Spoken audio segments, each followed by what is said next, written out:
Hello. Hello. Please state your name, Peter Ehnstrom. um, the conflict you served in, The what conflict? the conflict you I was served there in, at the beginning of the Vietnam War. and during the Korean War also? No. Okay. How many years did you serve, and from when to when? From January 1959 to January 1963. Okay. What is your town of residence? My town of residence right now as we Yes. speak is, boy, there's a tough question. I'm teasing you. My town of residence is Lakeland, Florida. All right. And obviously your occupation is you're retired. I am. And where did you grow up? I was born in Gardner, Massachusetts, but I grew up in Fitchburg, Massachusetts, which isn't not all that far away. And that's where you went to school? Yes, I did. And you gave me a Fitchburg College t-shirt that I still fit into because I don't grow at all. What made you join the military? Well, I was given a scholarship to the Air Force Academy. I went to interview and during that time I indicated I didn't want to go into the Air Force if I couldn't fly. And they told me that I could fly in the aircraft and have a type of job that you would, whatever, I can't recall off the top of my head what it was, but not a pilot. And so I wanted to think things over, and within a few weeks I ran into a friend of ours from school who had joined the Navy. We talked, and so all of a sudden I decided I was going to join the Navy, and I did. So when did you know absolutely that you wanted to join the Navy? When had you sort of decided? Boy, it was real quick, I'll tell you that. We decided, wow, it had to have been in December of 58, and I graduated from high school in 58, and went down, signed up, and off I went. So what was it like in basic training, boot camp? Boot camp was in Great Lakes. There was a lot of flakes up there, but in Great Lakes, Illinois, there is a boot camp for the Navy right near Chicago. Huh. So what was it like in this boot camp? What was your Cold, experience? but remember, I didn't dress properly going out there, and then we got off the bus at the base in a big snowstorm, and I just had a regular jacket on and walked through almost knee-deep snow to get, I'll always remember that, to the quarters, to check in. So can you tell me more about this friend who will help convince you to join the Navy? Ray Beatty was a school chum, and he had come home from his boot camp in the Navy, and my friend and I, Rick, gave him a ride back to where we were stationed, and I don't recall where that was, Baltimore somewhere, and we talked on the way down. Rick and I talked on the way back, and he and I joined into the buddy program and went to boot camp under the buddy program. We were both from Fitchburg. But the surprise we got was the buddy program was we would be together in boot camp. And then when we finished boot camp, he went to California and I went to Spain. I don't see how that's much, call that a buddy program, but there we were. So where were you stationed during the war? I was in, well, let's see, I joined just before the Vietnam conflict. So I was stationed in Rota, Spain, for 2 years, and then a aircraft carrier on the west coast of the United States that went to deliver Marines to. Wow, I wish I'd prepared for this a little bit. We went to. Well, the idea is just, you know, the human story of it, like not being prepared and answering every Yeah, question. well, I know what country we were in, and there we go. We, it wasn't called, it was called more of a conflict before it turned into the Vietnam War. But, you know, shortly after I did my time in the Navy, it became the Vietnam War. But we delivered with the aircraft carrier Marines, landed Marines and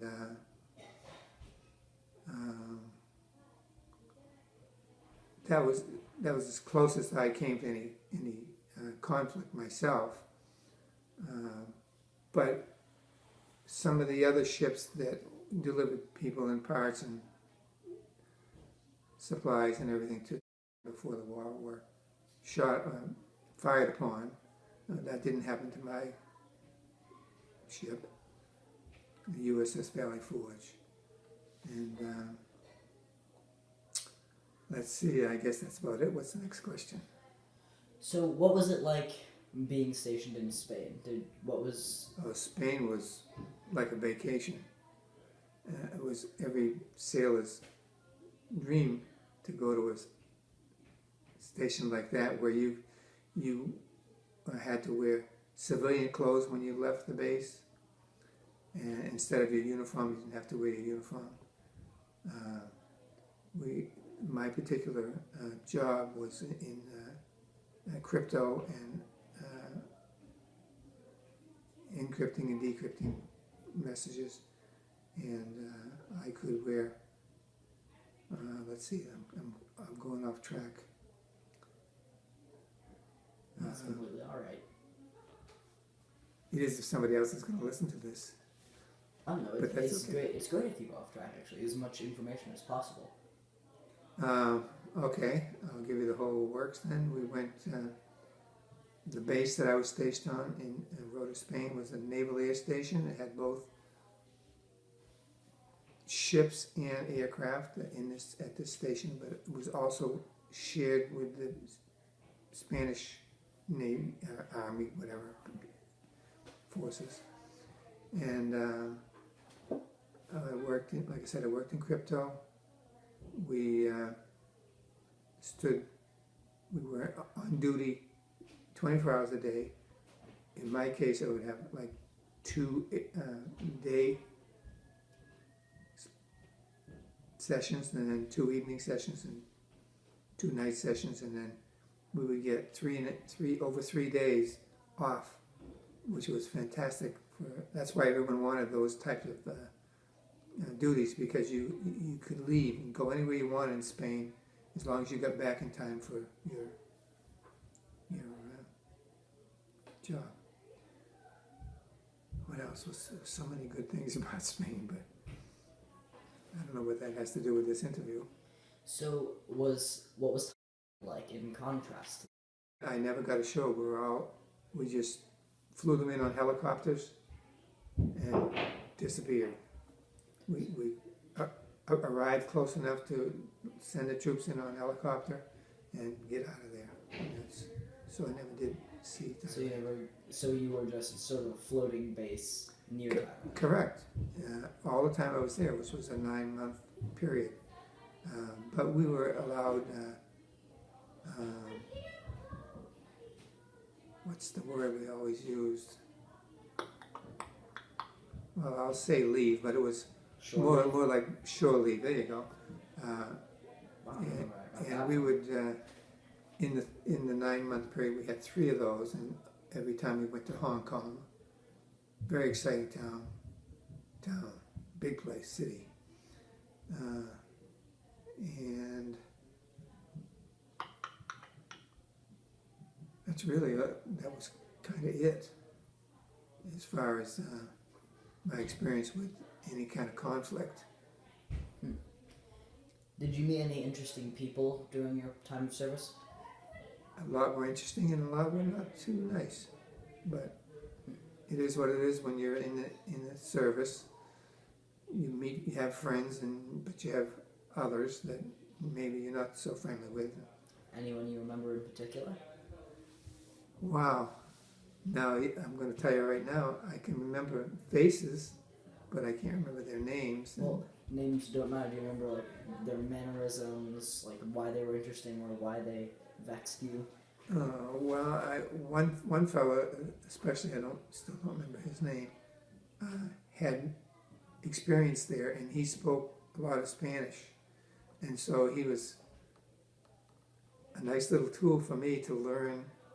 You know, when I went out, when we left the base to of course, we always went to libraries and educational places, not chasing girls or anything like that. And if you believe me, you're nuts. But anyway, I'm sorry about going off track like that. But just like any young guy on the loose. But Spain was wonderful. What a beautiful country. Except that I'm about to show my stupidity again. Who was the ruler in Spain? It wasn't a free country at the time. In fact, they had troops everywhere you went. Guardia Civil was the name of like a police force.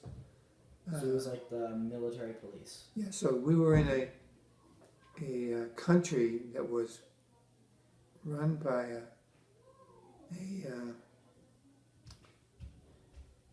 well, I feel like I'm disappointing you in this because I cannot. I can't think of the word. This has been I was 50 years ago now. They were under the rule of a dictator. Yeah. See, I thought you were trying to think It's of a the good name. thing I bet you along say, here. I was about to say Mussolini, and I was like, no, wait, that is way off.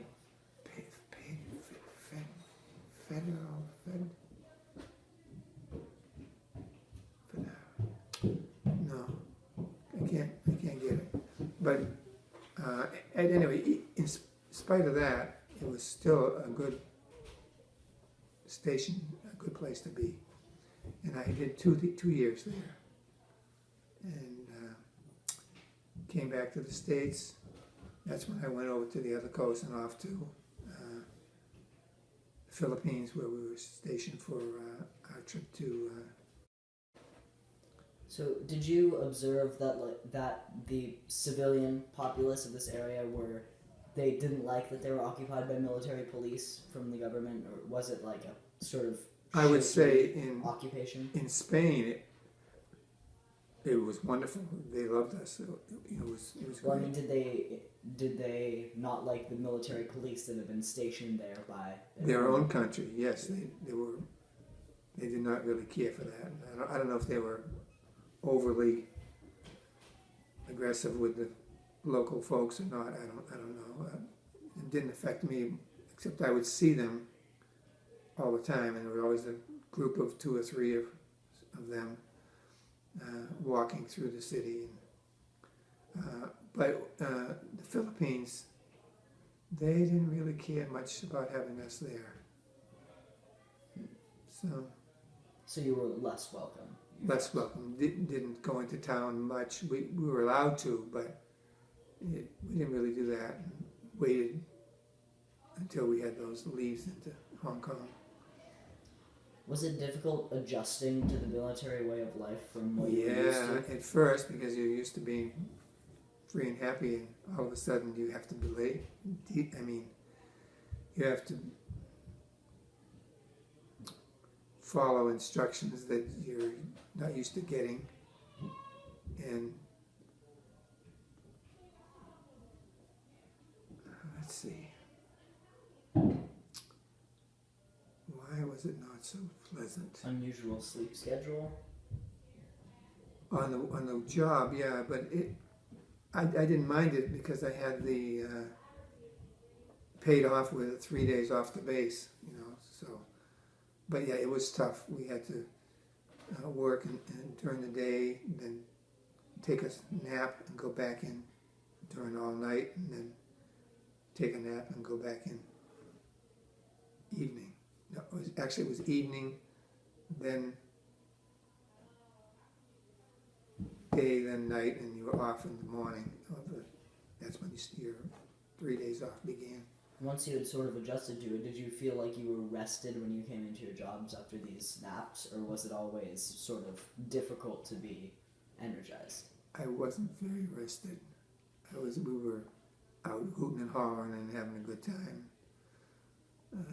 So I'm being as honest as I can here. So yeah, we're not well rested. I'm sure that's what they were hoping that we were doing, but a group of guys, 20 years old on the loose in a beautiful country, we just had fun more than anything. We were more tired than we were rested, to be truthful. So your rest was on the job.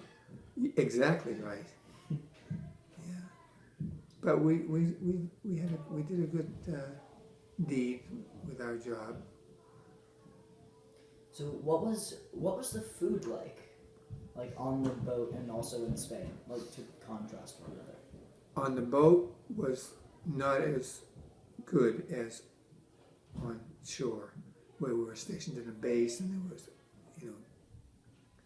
areas, not restaurants, canteens or whatever, entertainment for the folks that were stationed on the base. Where on a ship, it's almost 24 hours. You were always doing. You didn't really have off time except to sleep. So it was well appreciated when we had every 3 months we got a visit over to Hong Kong.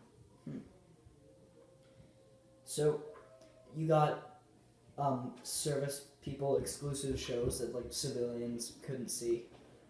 Local. I don't remember them bringing any special shows from the States over into Spain, or for that matter out on the USS Valley Forge.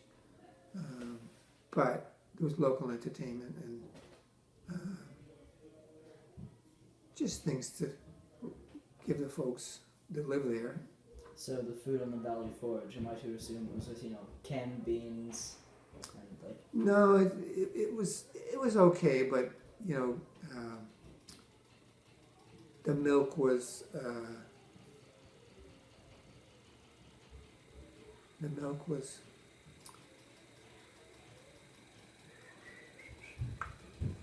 wasn't fresh. I can tell you that. It was powdered milk. That's what it was. Powdered milk, which you can drink. Actually, it tastes pretty well if it's cool. But if your milk wasn't cold, it was disgusting, frankly. And it seems there wasn't much variety. I don't remember exactly what there was, but same stuff over and over. So kind of like school lunches. There you go. So could you detail more your day-to-day assignments and tasks? Like what was like a day in the life of Peter Ehnstrom while you were on the Valley Forge and while you were on the base in Spain? What was your... In both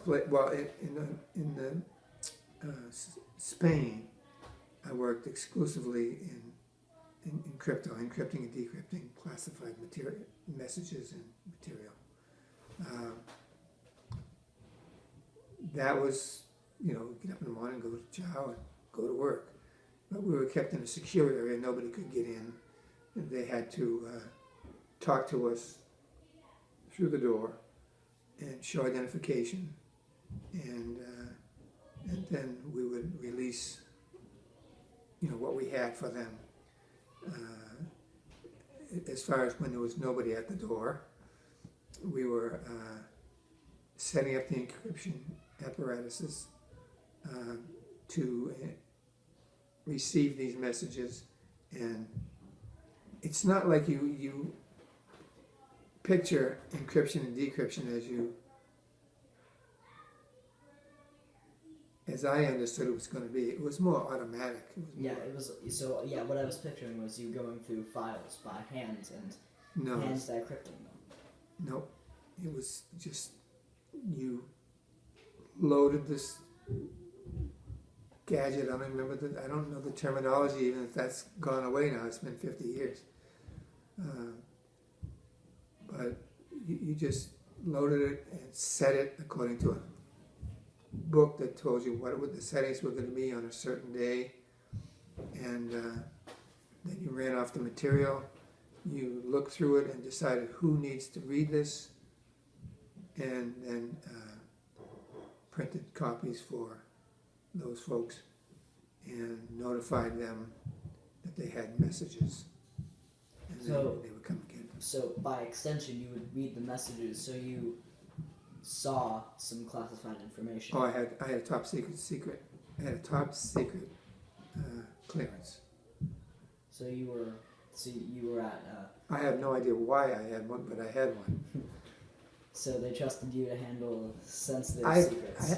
I understood that the way it was handled was it would actually go and talk to neighbors and things like that when you were growing up and all that. They do a little bit of history, I'm sure, but I never had proof of that. I never saw anything like that. I was just told I had a top secret clearance. At first I had a secret clearance, and then later on I had, for certain duties, only I could do it because they gave me a top secret clearance. Were there any particular things that you remember seeing that you remember because, it was like, hey, this is a military message, this is a love letter from home, or... Well, you get a lot of, how can I say this without revealing what I don't think I should be revealing, but there are things that happen on the base that are secret, and it mostly has to do with behavior of the people that live there and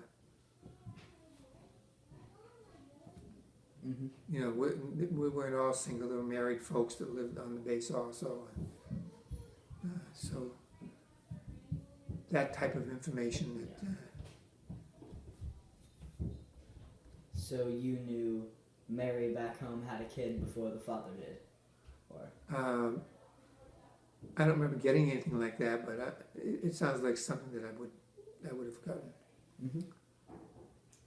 So was it stressful being deployed? Like, do you remember much stress in your day-to-day existence as a service member? The only stress I remember is when we were on the Valley Forge, and we had that. This was, like I said, before the Vietnam War, but early, getting prepared for Vietnam War. We got messages that we were being extended. In other words, I was supposed to be released from my 4 years duty in January of 1960. What did I say before? 59, 4 years, 63. So in 1963, they were extending us because of the Bay of Pigs invasion in Cuba, and so that was disappointing and stressful. And we all made plans, and we were going to get ready to get out, and then we were told we were going to have to stay for at least a year more. But thankfully for us, before we got back to the States, that was lifted. And so when I got back, I got out. And so stressful, some stressful, everyone that came to the... It's time to eat. Okay. 5 minutes. Every once in a while, there would be, the officers come and get the mail. Those officers that are cleared, and they didn't bring their identification, or they forgot to do this, they forgot to do that, and they would ask for us to give it to them anyway, and we'd have to say, no, I can't do that. well, you know who I am. I did this and I did that, and I should be able to come pick it up. I'm sorry, sir, I can't give it to you. Those conflicts where they try to get me to not do the right job. When you actually couldn't, even though, like, you said, yes, I know who you are, but regulation states that I can't give you this unless you show me ID. Exactly. So, did you make any friends or acquaintances during the war? I sure did. Anyone you remember? Not names, but just about them? Well, I remember a fellow that lived in Massachusetts also, in Mansfield, I guess it was. It's in Mansfield, Massachusetts.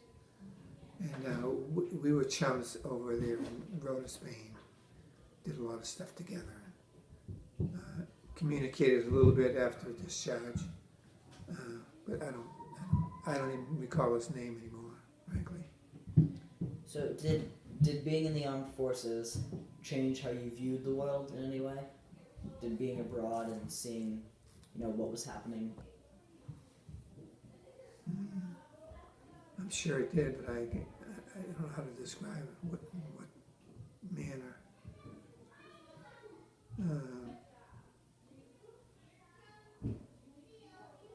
Well, I was very proud to have done it, and I would do it again.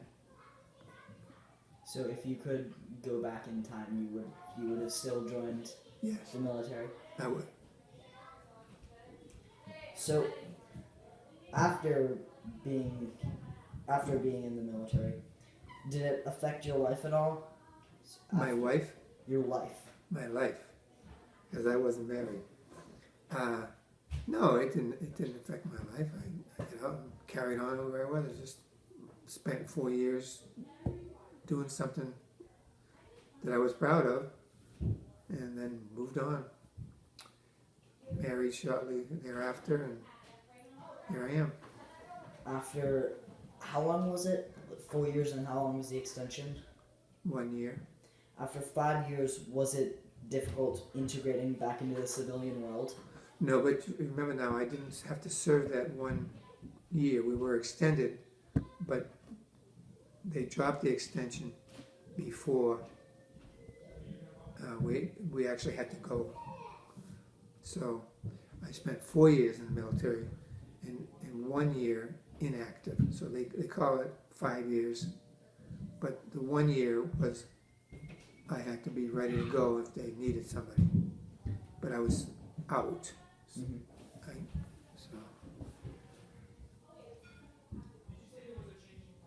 How different is civilian life compared to military life?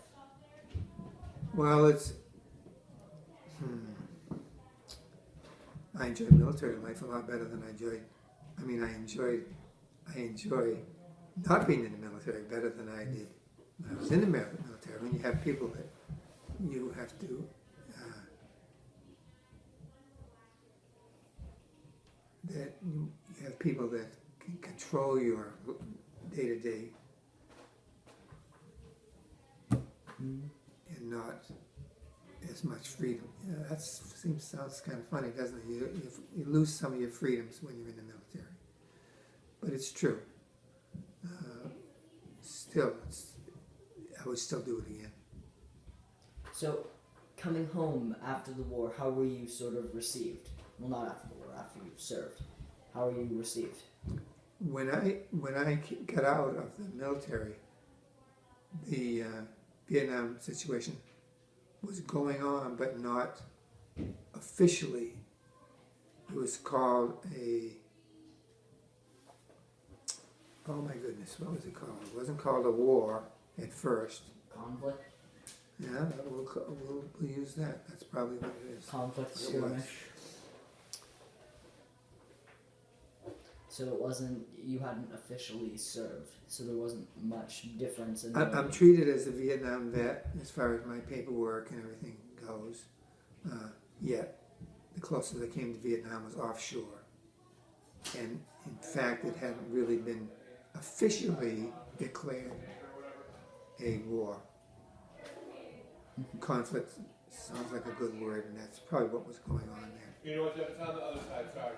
They're coming to get us, I think. Yeah. Alright, well, thank you so much for agreeing to this interview. You're very welcome, Ethan. Well, I actually had fun. Glad you did. Thanks. I'm